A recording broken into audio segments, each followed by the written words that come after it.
किसी समय की बात है, एक राजा ने अपने दरबार में पंडित जी को पूजा पाठ के लिए बुलाया। पूजा के बाद राजा ने पंडित जी से 3 जटिल सवाल पूछे। 1. भगवान कैसे दिखते हैं? 2. भगवान कहाँ तक देख सकते हैं? 3. भगवान क्या करते हैं?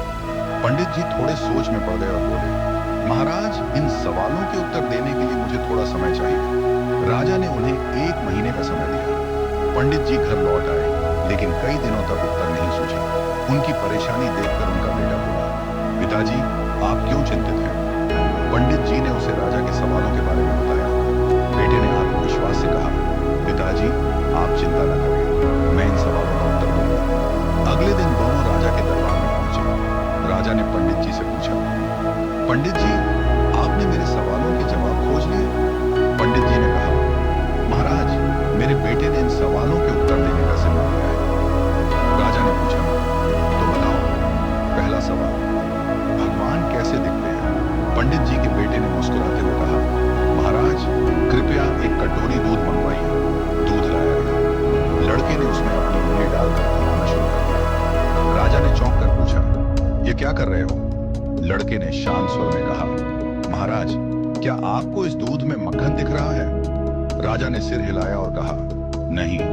लड़के ने उत्तर दिया, मक्खन इस दूध में ही है, लेकिन उसे निकालने के लिए दही जमाकर मथना पड़ता है। ठीक वैसे ही भगवान हर जगह है, पर उन्हें देखने के लिए ध्यान, साधना और सेवा का मंथन करना पड़ता है। राजा ने मुस्कुराते हुए कहा, अच्छा उत्तर दिया। अब बताओ, भगवान कहां तक देख सकते हैं? पंडित जी के बेटे ने कहा, महाराज, कृपया एक दिया मंगवाइए और उसे जलाइए। दिया जलाया गया और उसकी रोशनी चारों ओर फैल गई। लड़के ने पूछा, इस दिए की रोशनी कहां तक जा रही है? राजा ने कहा, यह तो पूरे कमरे में फैल रही है।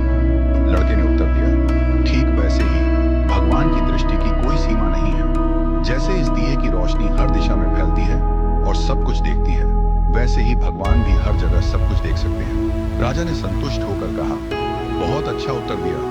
अब बताओ, भगवान क्या करते हैं? पंडित जी के बेटे ने मुस्कुराते हुए कहा, महाराज, कृपया कुछ देर के लिए अपना सिंहासन मुझे दे दीजिए और आप नीचे बैठ जाइए। दरबारियों में खुसर पुसर होने लगी, पर राजा को जिज्ञासा थी, इसलिए उसने उसे सिंहासन पर बैठने की अनुमति दे दी। लड़का सिंहासन पर बैठकर बोला, महाराज, अब देखिए, अभी तक आप राजा थे और मैं आपकी प्रजा था, लेकिन अब मैं राजा हूं और आप मेरी प्रजा हैं। यही भगवान की लीला है।